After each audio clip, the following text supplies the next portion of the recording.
কোরআনকে আল্লাহ পাক পাঠিয়েছেন বিজয়ী হওয়ার জন্যে, হাতে কোরআন এবং সুন্নাহ থাকার পরেও আমরা আজকে সমসাময়িক বিশ্বকে চ্যালেঞ্জ করতে পারি না। আমার হাতে কোরআন আছে, আর এক হাতে সুন্নাহ।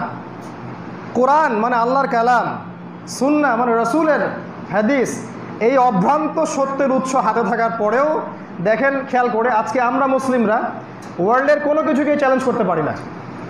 আমরা ইউনাইটেড নেশনসকে চ্যালেঞ্জ করতে পারি নাই, আমরা ওয়ার্ল্ড ব্যাঙ্ককে চ্যালেঞ্জ করতে পারি নাই, আমরা IMFকে চ্যালেঞ্জ করতে পারি নাই, আমরা এই জায়নিস্ট মুভমেন্টকে চ্যালেঞ্জ করতে পারি নাই, আমরা স্টেট অফ ইসরায়েলকে চ্যালেঞ্জ করতে পারি নাই, আমরা পশ্চিমা সভ্যতার যত দর্শন আছে, ওদের এডুকেশনাল শিখ, ওদের পলিটিক্যাল শিখ, ওদের মতবাদগুলা, ওদের ডেমোক্রেসি, ওদের সেকুলারিজম, ওদের কমিউনিজম, ওদের ন্যাশনালিজম, ওদের মিডিয়া, ওদের প্রযুক্তি, ওদের পর্নোগ্রাফি, ওদের মাদক, কোনো কিছুকে চ্যালেঞ্জ করতে পারি নাই কোরআন সুন্নাহ হাতে থাকার পরেও। এই ব্যর্থতার দায় কে নিবে? এই ব্যর্থতার দায়টা নিবেটাকে? এখন এই জায়গায় যদি কিছু মানুষ উঠে আসেন যাদেরকে আল্লাহ পাক কোরআন সুন্নাহর জ্ঞান দিয়েছেন, পাশাপাশি এই বৈষয়িক জ্ঞানগুলো দিয়েছেন, আলহামদুলিল্লাহ, এই দুটো জ্ঞানকে কাজে লাগিয়ে যারা এগুলোকে চ্যালেঞ্জ করতে পারে, এদেরকে এখন সবচেয়ে বেশি সমাজে প্রতিবন্ধকতার শিকার হতে হচ্ছে। এর চেয়ে বড় আফসোসের জায়গা আমাদের নাই। তবে আমরা জানি সামনে কি হতে যাচ্ছে ইনশাআল্লাহ তাআলা। এরপর যা হবে এর দায়ভার তারা বহন করবে, যারা উম্মার স্কলার, যারা উম্মার আলেম, মুফতি, মুহাদ্দিস, তারা বহন করবেন উম্মার সামনের ভয়ঙ্কর দিনগুলোর বোঝা।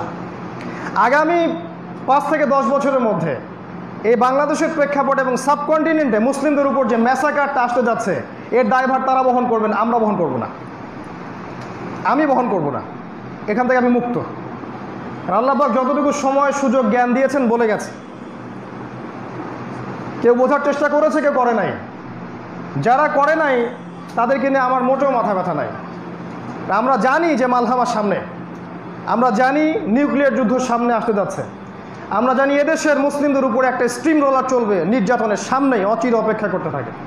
আমরা জানি গাজওয়াতুল হিন্দ সামনে, আমরা জানি সামনে পেপার মানি উঠে যাবে, ইলেকট্রনিক মানি সামনে আসবে, আপনার ব্যাংক অ্যাকাউন্ট পড়ে যাবে, আপনার ইকোনমিক স্যাংশন আসবে, পলিটিক্যালি আপনাদেরকে ডমিনেটেড করা হবে। এবং যারা এখন তাদের হয়ে কাজ করছেন তাদেরকে তারাই তাদেরকে ধ্বংস করবে। এখন যারা বিদেশি প্রভুর তাবেদারি করছেন, বিদেশি প্রভুরাই তাদেরকে মাটির তলে পিষে মিটিয়ে ফেলবে।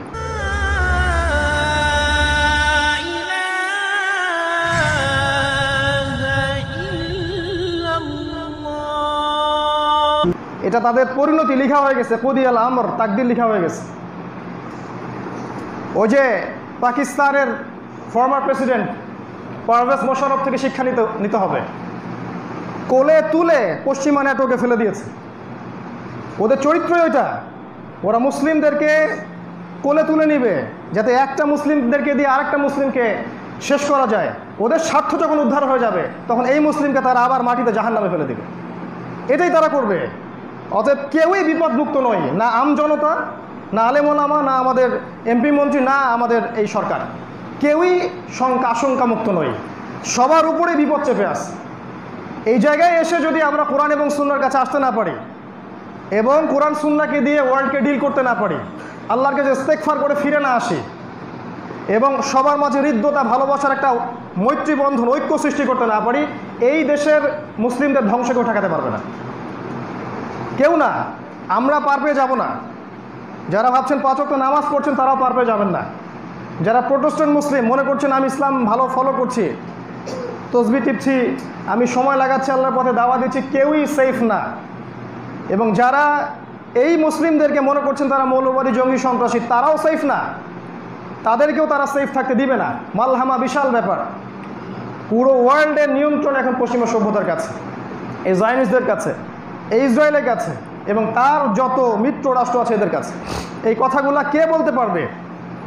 নিঃসন্দেহে সে বলতে পারবে যে জিও পলিটিক্স পড়েছে, যে ওদের ফিলোসফিগুলো পড়েছে, যে ইকোনমিক সেকশনে পড়াশোনা করেছে। না হলে আপনি কেমন করে ধরতে পারবেন ওদের প্রতারণাগুলো? আর আমরা এই কথাগুলো দরদ নিয়ে বলছি, কারো প্রতি কোনো রকম বিদ্বেষ পোষণ করে বলছি না, কারো প্রতি না। আমাদের উপরে যারা আছেন, আমাদের আলেম ওলামা যারা আছেন এবং আম জনতা যারা আছেন, সবাই আমার ভাই, সবার কল্যাণ খায়েরের স্বার্থে কথাটা বলছি যে এই মহা বিপদ আমাদের উপর চেপে আসতেছে সামনে। এটা বোঝার জন্য আপনার এক্সটার্নাল জ্ঞান দরকার।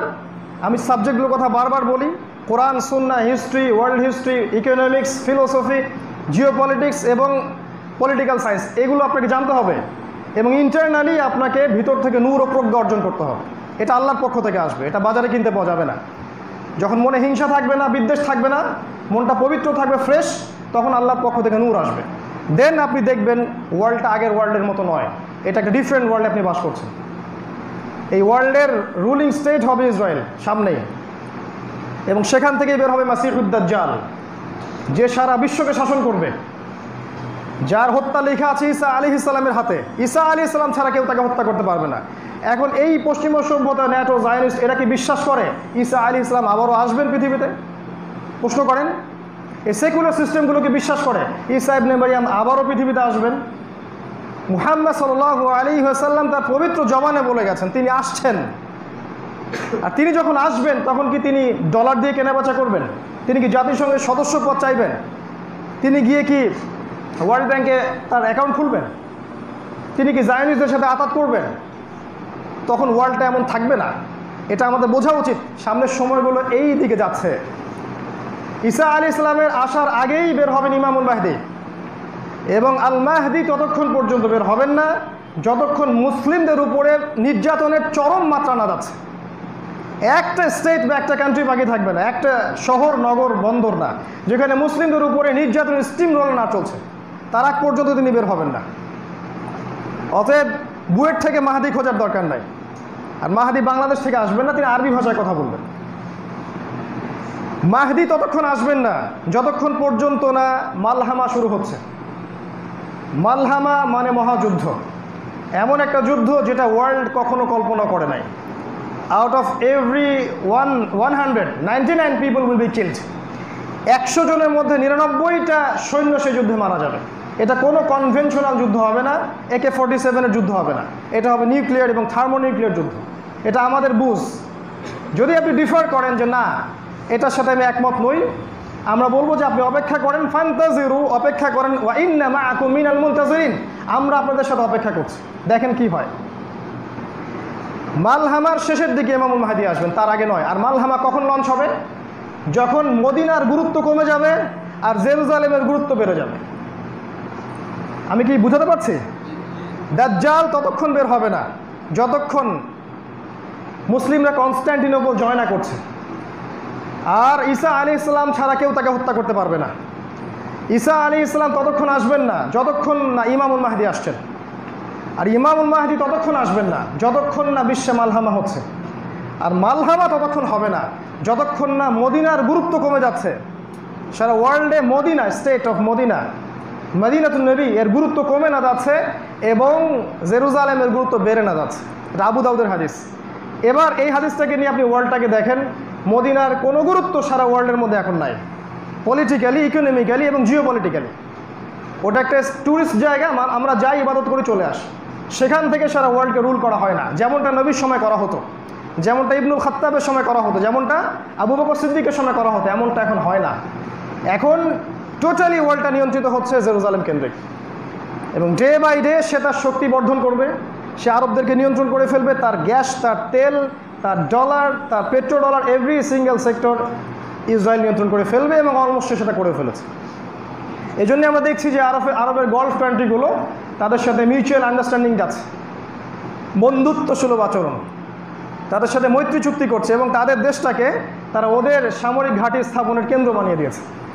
আমরা এই জন্য বলি this is American kingdom of Saudi Arabia, if you deny with me get lost.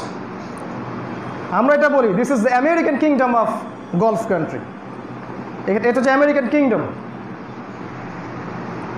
এই হচ্ছে বাস্তবতা যে ওয়ার্ল্ডের পলিটিক্যাল যত মতামতগুলো আছে, যেটা দিয়ে সারা ওয়ার্ল্ড শাসন করা হয়, যত ইকোনমিক ব্যাংকসগুলো আছে, সিস্টেমগুলো আছে, এবং মিডিয়া, প্রযুক্তি এবং অস্ত্র, এই প্রতিটা বিষয় যেটা ওয়ার্ল্ডকে রুল করতে, শাসন করতে প্রয়োজন হয়, সব কিছু ওখান থেকে নিয়ন্ত্রণ করা হচ্ছে।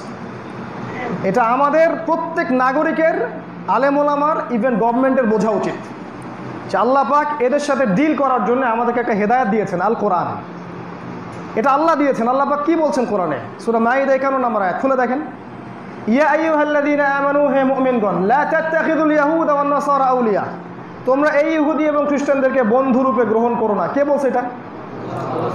না আমি বানালাম আয়াতটা।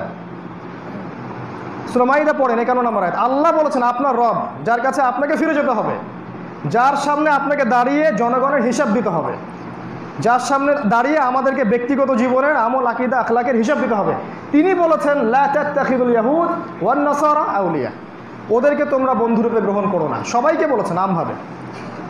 কেন? বা'দুহুম আউলিয়া ও বা'দ, তারা একে অপরের বন্ধু, তারা একে অপরের বন্ধু। দেখেন, এটা আপনি আমি বুঝতে না পারি, যারা জিওপলিটিক্স বোঝে তারা প্রত্যেকেই জানে তারা একে অপরের বন্ধু। প্রত্যেক প্রশাসনিক কর্মকর্তা জানে তারা একে অপরের বন্ধু। আপনি জানেন না, কিন্তু তারা জানে। এই জন্য আমাদের কথাগুলো তারা রিসিভ করতেছে, তা আপনার কাছে ওটা বুঝে আসতেছে না।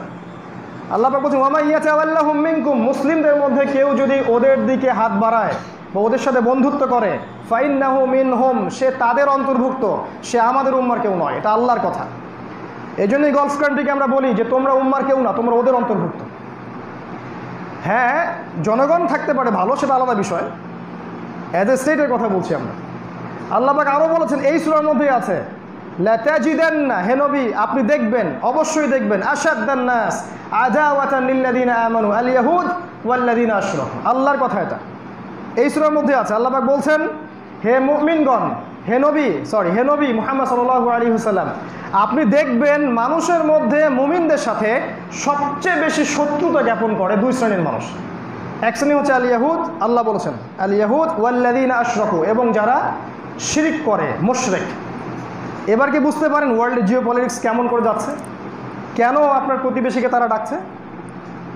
নেতানিয়াহু কেন এত এইভাবে সারা ওয়ার্ল্ড ওয়াইড সে তার অ্যালায়েন্স তৈরি করছে? কেন? বিকজ আল্লাহ বলে দিয়েছেন তারা একে অপরের বন্ধু, এবং এরা মুসলিমদের সাথে চরম বিদ্বেষ জ্ঞাপন করে। আর বিদ্বেষটা তো মনের ব্যাপার, তাই না? এটা তো মনের ব্যাপার। ইন্টারনাল কথাটা কে বলতে পারেন? আল্লাহ ছাড়া। আল্লাহ ছাড়া মনের ভিতরের কথা কে বলতে পারেন?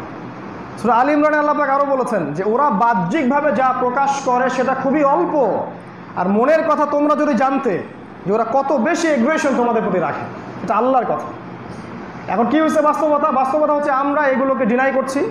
কোরআনের এই হেদায়েতগুলো থেকে আমরা হেদায়েত নিচ্ছি না, আমি নিতে বাধ্যও করছি না। আপনি আপনার কবরে যাবেন, আমাদের কাজ প্রচার করে দেয়া, ব্যাস, দ্যাটস অল। আমরা এখান থেকে হেদায়েত নিচ্ছি না, বরং এগুলোকে ডিনাই করে আমরা মনে করছি যে আমাদের বিদ্যা, আমাদের বুদ্ধি, আমাদের যুক্তি দর্শনটাই হচ্ছে চূড়ান্ত, আমরা যা বুঝি সেটাই সঠিক। এজন্য আমরা মুসলিম হওয়ার পরেও পররাষ্ট্রনীতির ক্ষেত্রে গিয়ে, ইকোনমিক সেক্টর গিয়ে, পলিটিক্যাল সেক্টর গিয়ে আমরা ওদের সাথে বন্ধুত্ব করেছি, আপোষ করেছি, আতাত করেছি। এতে করে আল্লাহ পাক আমাদের উপর অসন্তুষ্ট হয়েছেন। আর আল্লাহ যখন আমাদের প্রতি অসন্তুষ্ট হয়েছেন, আমরা আমাদের পলিটিক্যাল পাওয়ার হারিয়েছি, আমাদের ইকোনমিক বেস হারিয়েছি, আমরা আমাদের আপোষে দেখেন আমরা ইখতিলাফে বিভক্ত আছি। আমাদের মধ্যে আল্লাহ পাক হৃদয়ের বিভক্তি সৃষ্টি করে দিয়েছেন। আমাদের জ্ঞান কমে গেছে, ফিজিক্যাল স্ট্রেংথ কমে গেছে, অস্ত্রশস্ত্র কমে গেছে, মিলিটারি পাওয়ার কমে গেছে। এক কথায় আমরা ডমিনেটেড। এখন আমরা চাইলেই হুঙ্কার দিতে পারি না ওদের বিরুদ্ধে এখন, যেটা উমর রাদিয়াল্লাহু আনহু পারতেন। ইবনুল খাত্তাব যদি চাইতেন, ওই মদিনার মাটির মসজিদ থেকেই তিনি পারস্য আক্রমণ করতে পারতেন। আর এখন আমাদেরকে হাজারবার ভাবতে হবে। আমাদের তওবা, ইস্তেগফার, ঈমান, আমল, নাসিহা, আমাদের ইকোনমিক সেকশন, আমাদের এই যে আপনার এডুকেশন সেক্টর, মিডিয়া, প্রযুক্তি, এগুলো আমাদের ডেভেলপ করার পর চিন্তা করতে হবে যে ওইটা আমাদের একটা লক্ষ্য ছিল। এটা বাস্তবতা। এই বাস্তবতায় কোরআন কি বলছে আসেন সেখানে দেখি।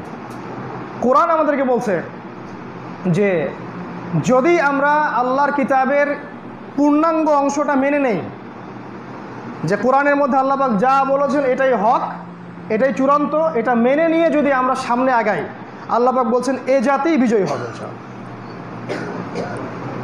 অনেক আয়াত আছে, খুব সময় শর্ট। আল্লাহ পাক বলেছেন কাম মিন ফিআতিন কলিলা গালাবাত ফিআতান কাসীরা বিইذনিল্লাহ। কত ছোট ছোট দল ছিল যারা বড় বড় শক্তির বিরুদ্ধে বিজয়ী হয়েছিল আল্লাহর হুকুমে। আল্লাহ পাক এই কিতাবে বলেছেন হুয়াল্লাযী আরসালা রাসূলা, তিনি সে আল্লাহ যিনি তার রাসূলকে প্রেরণ করেছেন। হুয়াল্লাযী আরসালা রাসূলাহু বিল হুদা ওয়া দীনিল হক, হেদায়েতের সাথে এবং সত্য হক দিনের সাথে। কি জন্য পাঠিয়েছেন? লিইয়ুযহিরাহু আলা দ্বীনি কুল্লিহি, যাতে করে এই দিন ইসলাম অন্য সমস্ত দিনের উপর বিজয়ী হতে পারে। আল্লাহ পাক এই জন্য ইসলামকে পাঠিয়েছিলেন। আল্লাহ পাক আরও বলেছেন সূরা নূরের মধ্যে যে তোমরা যদি ঈমান ঠিকমতো আনতে পারো এবং আমলে সালেহ করো, আল্লাহর সাথে শিরিক না করো, লা ইস্তাখলিফান্নাকুম ফিল আরদ কামা ইস্তাখলাফাল্লাযীনা মিন ক্বাবলিকুম, তাহলে আল্লাহ পাক তোমাদেরকেই এই বিশ্বের খেলাফত দিবেন যেমন করে আল্লাহ পাক পূর্ববর্তীদেরকেও দিয়েছিলেন। শর্ত ঈমান, আমলে সালেহ এবং তাওহীদ। কোরআন আপনাকে অন্য কথা বলছে, কিন্তু বাস্তবতা অন্য জিনিস। কোরআন বলছে যে ওয়ালা তাহিনু, তোমরা হীনবল হয়েও না, ওয়ালা তাহজানু, তোমরা দুশ্চিন্তাগ্রস্ত হয়েও না, ওয়া আনতুমুল আ'লাউনা, তোমরাই মুসলিমরাই বিজয়ী হবে, ইন কুনতুম মুমিনিন, যদি তোমরা প্রকৃত অর্থে মুমিন হয়ে থাকো। কোরআন কিন্তু ডিফারেন্ট কথা বলছে, বাস্তবতা আর একটা জিনিস।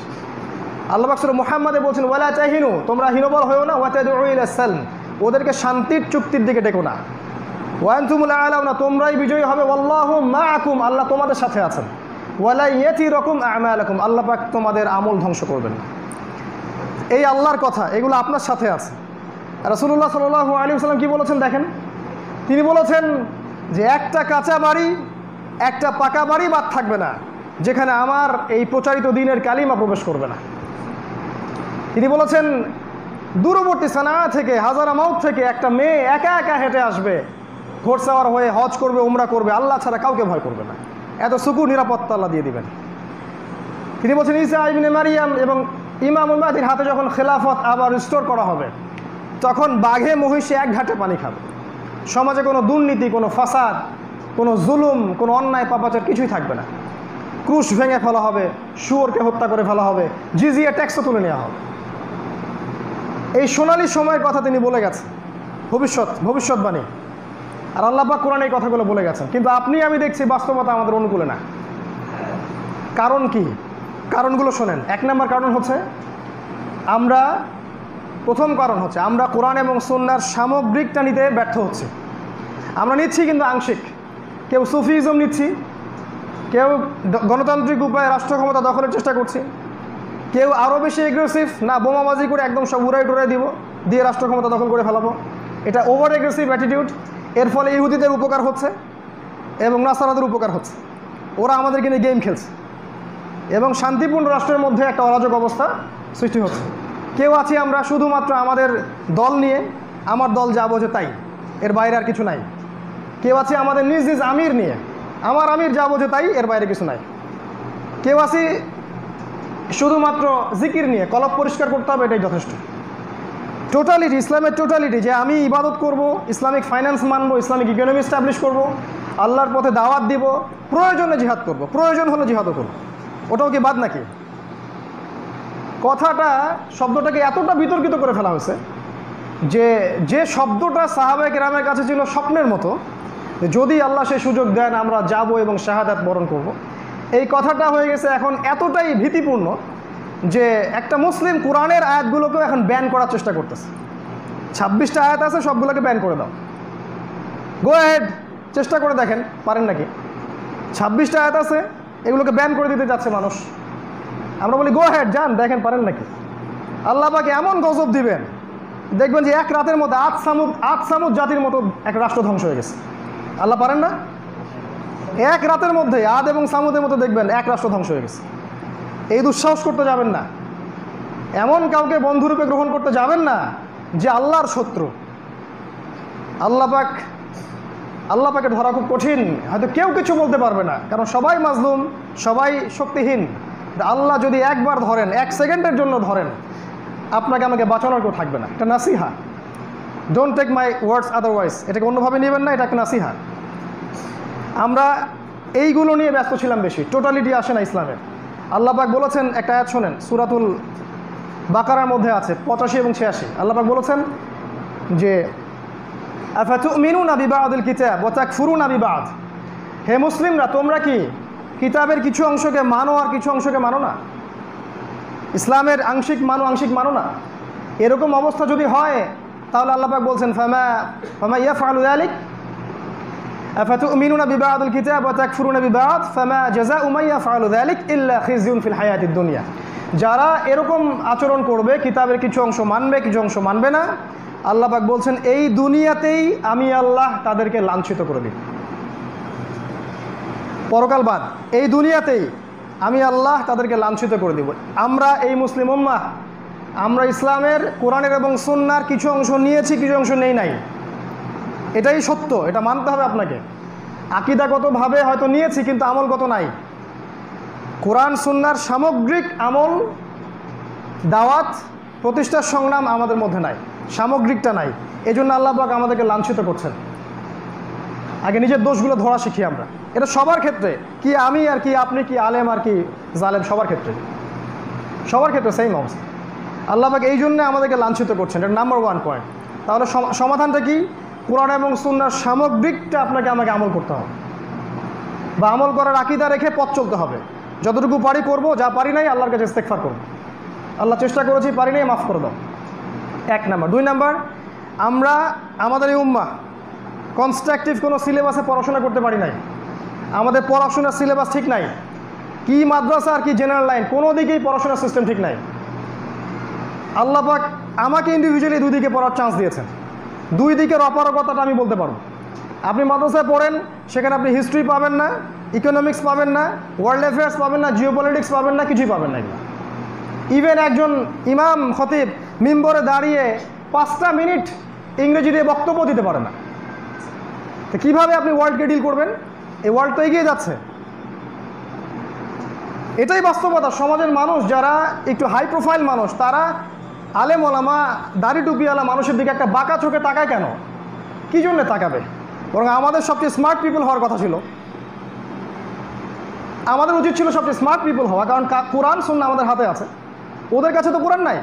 তা আমরাই দেখা যায় জবুথবু হয়ে থাকি, হীনমন্যতায় ভুগি, পরাজিত মানসিকতার মতো হয়ে থাকি। কেন এমন হবে? কারণ আপনার এই যে এডুকেশনাল ব্যাকগ্রাউন্ডে প্রবলেম আছে। আপনি কোরআন সুন্নাহ শিখছেন, ঠিক আছে, বাট এই জায়গায় প্রবলেম আছে। এই জায়গায় সংস্কার দরকার ছিল। স্বাধীনতার পর থেকে আমরা এটা করতে পারি না। কিন্তু বিশ্বাস করেন, আমাদের বাপ দাদা যারা এই সাবকন্টিনেন্টে ইংরেজদের বিরুদ্ধে যুদ্ধ করেছে, নিঃসন্দেহে ওদেরকে আপনি জঙ্গি বলবেন না, বলবেন নাকি? যারা আমাদের বাপদাদারা ইংরেজদের বিরুদ্ধে যুদ্ধ করেছিল, ওরা কি সন্ত্রাসী ছিল? ওই বাপদাদারা কিন্তু এরকম সিলেবাসে পড়াশোনা করেন নাই, তারা পুরো কনস্ট্রাকটিভ সিলেবাসে পড়াশোনা করতেন। আপনি সাহাবায়ে কেরামের জীবনী দেখেন, খুব তো সালাফি কথাটা বলি আমরা, সালাফদের জীবনী দেখেন, তাবেঈনদের জীবনী দেখেন, প্রত্যেকেই প্রতিটা সাবজেক্টেই দক্ষ ছিলেন। এই সায়েন্সের ভিত্তি আমরা দিয়েছি, এই ফিলোসফির ভিত্তি আমরাই দিয়েছি, মেডিকেল সায়েন্সের ভিত্তি কারা দিয়েছে? আমরা দিচ্ছি, পলিটিক্যাল সিস্টেমের ভিত্তি আমরা দিয়েছি। আজকে ওই জায়গা থেকে আমরা এই জায়গায় আসলাম কেন? বিকজ আমাদের এডুকেশনের ট্র্যাকটা ঠিক নাই। আর আপনি সেকুলার লাইনে যান, সেখানে গিয়ে দেখবেন এখানে আপনি ইসলামের বালাই পাবেন না। ওই যে অনেকদিন বলছি 20 বছর পড়বেন, 20টা সূরা শিখবেন না, 20টা হাদিস শিখবেন না। যারা ইসলামিক সাবজেক্টে পড়ে ওদের কথা বাদ, জেনারেলি যারা পড়ি আমরা দিনের মিসকিন হয়ে থাকবো। ইভেন ওযু গোসলের ফরজও জানবেন না। এই হচ্ছে বাস্তবতা। 2 নম্বর সমস্যা তাহলে কি?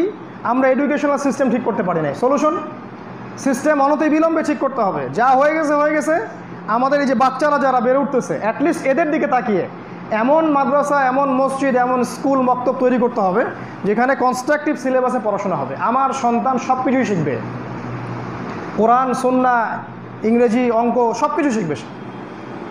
এগুলো সেকুলার সাবজেক্ট নয়। এই বিশ্বকে ডিল করার জন্য এগুলোর দরকার আছে।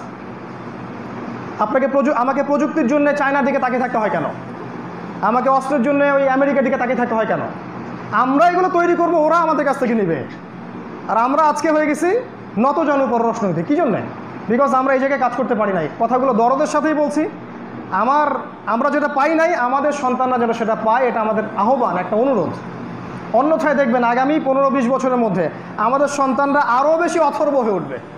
কারণ আমাদের সময় স্মার্টফোন ছিল না, এই ডিভাইসগুলো ছিল না, এই কার্টুন ছিল না, এইসব বোগাস টেকনোলজি ছিল না। এগুলো দিয়ে আমাদের সন্তানদের মাথাটা একেবারে ম্যাসাকার করে ফেলা হয়েছে। আপনার সন্তান আনসোশ্যাল, দেখেন সমাজে মিশতে পারে না, সারাদিন দেখবেন একটা ডিভাইস কেন্দ্রিক একটা ওই যে এডিকশন হয়ে গেছে। খেয়াল করে দেখবেন, ও আর দৌড়ায় না, ও আর খেলে না, বৃষ্টিতে ভেজে না, কাদায় লাফালাফি করে না। ডিফারেন্ট, সামথিং ইজ রং, দেখবেন খেয়াল করে। তো এই প্রজন্ম আরও ধ্বংসের দিকে যাবে যদি আমরা এই জায়গায় এডুকেশন প্যাটার্ন ঠিক করতে না পারি। 3 নম্বর সমস্যাটা কি? 3 নম্বর সমস্যা আমার দৃষ্টিতে ঐক্যের অভাব। যারা মুসলিমরা আমরা আছি, আমাদের মধ্যে কোনো রকমের ঐক্য আমরা দেখছি না। কেন জানি আমরা জাজমেন্টাল, মানে আমরা যতক্ষণ পর্যন্ত একজন মানুষ আমার মতো করে না বুঝতেছে ততক্ষণ সে আমার আর ভাই না। আর একটা মানুষের মধ্যে একটা দোষ ত্রুটি পাইলেই যথেষ্ট তার সঙ্গ ত্যাগ করার জন্য। রাসূলুল্লাহ সাল্লাল্লাহু আলাইহি ওয়াসাল্লামের সাহাবীদের মধ্যে কত বিষয় যে ইখতিলাফ ছিল, এটা নিয়ে মনে হয় হাজার হাজার বই লেখা হয়েছে। কোনো সাহাবীর সঙ্গ ত্যাগ করেননি, কাউকে বলেননি সে আমার উম্মার মধ্যে নয়, সে বাতিল আমি হক। তাবিনরাও বলেননি, তারপরের জেনারেশনরা বলেনি। এক ইমাম আরেক ইমামের পা ধুয়ে দিয়েছেন। কিসের সুন্নাহ, কিসের সালাফি আমাদের মধ্যে? এইটাই কি সালাফিজম, যে আমরা মানহাজের নামে এবং আকীদার নামে নিজেরাই হাজারটা দলে বিভক্ত হয়ে যাব? এটাই কি সালাফিজম? আর যারা আমাদের সমাজের মাযহাবী ভাইরা আছে, এরা সবাই জাহান্নামে যাবে? ব্যাপারটা কি এরকম? ওদেরকে ছাড়া আমি কিভাবে দিন প্রতিষ্ঠা করব? শেষ জামানায় তো মুসলিমদের সাথে রোমকদেরও সন্ধি হবে, হাদিস এসেছে। শেষ জামানায় মুসলিমদের সাথে রোমক সেনাবাহিনীর সন্ধি হবে। ওই জিনিসটা যদি ঈসা আলাইহিস সালাম করতে পারেন, ইমাম মাহদী করতে পারেন, আপনার আমার ভাইদেরকে গলায় লাগাতে সমস্যা কোথায়? আর যদি আমরা আমাদের ভাইদের কাছে না যেতে পারি, তাদের সমস্যাগুলো কেমন করে সলভ করব?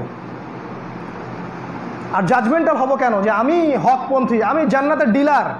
ভাবখানা এমন যে আমি জান্নাতের ডিলার, কারো লিজ লাগলে আমার কাছে আসো, নিয়ে যাও। কে আপনাকে গ্যারান্টি দিল যে আপনি জান্নাতে যাবেন? যেদিন আপনি আল্লাহর সামনে দাঁড়াবেন, সেদিন বুঝতে পারবেন যে জান্নাত কাকে বলে আর জাহান্নাম কাকে বলে। শোনেন, ইবলিসের জ্ঞান ছিল, জ্ঞানের দিক থেকে ইবলিস পরিপূর্ণ ছিল।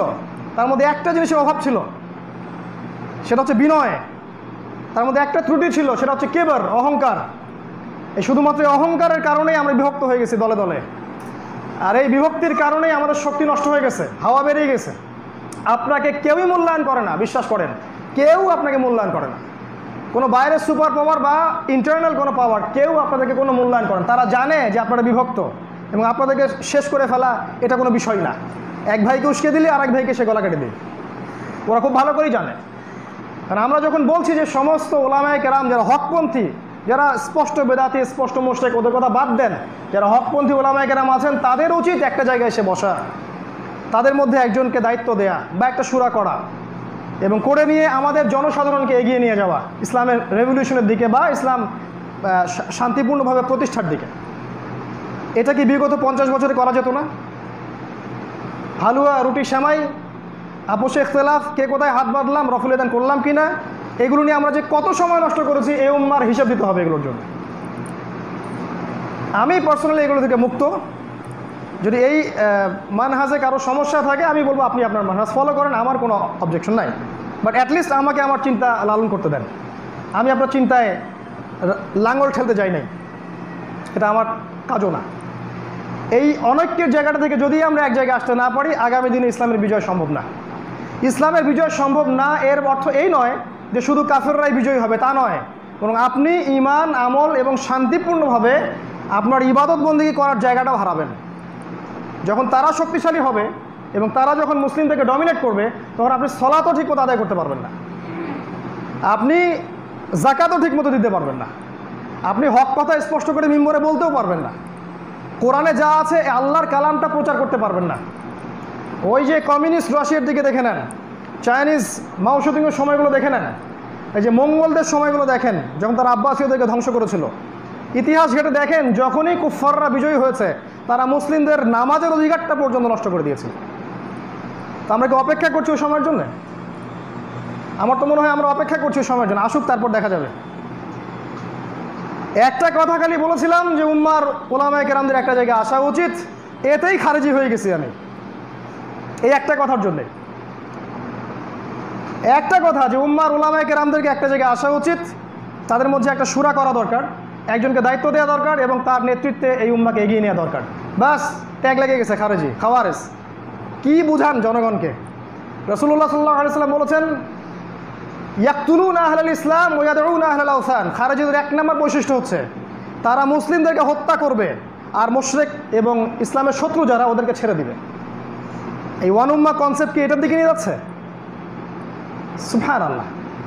আর যদি না জেনে না বুঝে এই কথাগুলো বলে থাকেন, কোনো যাচাই বাছাই ছাড়াই, তাহলে এটাকে রাসূলুল্লাহ সাল্লাল্লাহু আলাইহি ওয়াসাল্লাম বলেছেন এটাই হচ্ছে মিথ্যাবাদী হওয়ার জন্য যথেষ্ট। এটা হাদিসে আছে, একজন ব্যক্তির মিথ্যাবাদী হওয়ার জন্য এতটুকু যথেষ্ট যে কোনো কথা শুনলো, যাচাই বাছাই না করেই প্রচার করে দিন। এটা আল্লাহর রাসূলের কথা, আমার কথা নয়। এই জায়গায় আমাদের সবচেয়ে বেশি কাজ করা উচিত। আমার উদাত্ত আহ্বান থাকবে যে কাউকে বাদ দিবেন না, গভর্নমেন্ট হোক, সাধারণ জনগণ হোক, প্রশাসন হোক, আলেম ওলামা হোক, সবাইকে নিজের মনে করে চিন্তা করতে হবে। সবাই আমাদের অংশ, আমরা সবাই মুসলিম উম্মার অংশ। তাদের মাঝে অনেক ভালো মানুষ আছে, অনেকে আছে যারা ইসলাম পছন্দ করেন না, অনেক ভালো মানুষ আছে যারা ইসলামকে পছন্দ করেন। সবাইকে নিয়ে ইউনাইটেড কমিউনিটি করতে হবে, আদারওয়াইজ এ জাতির ধ্বংস কেউ ঠেকাতে পারবে না।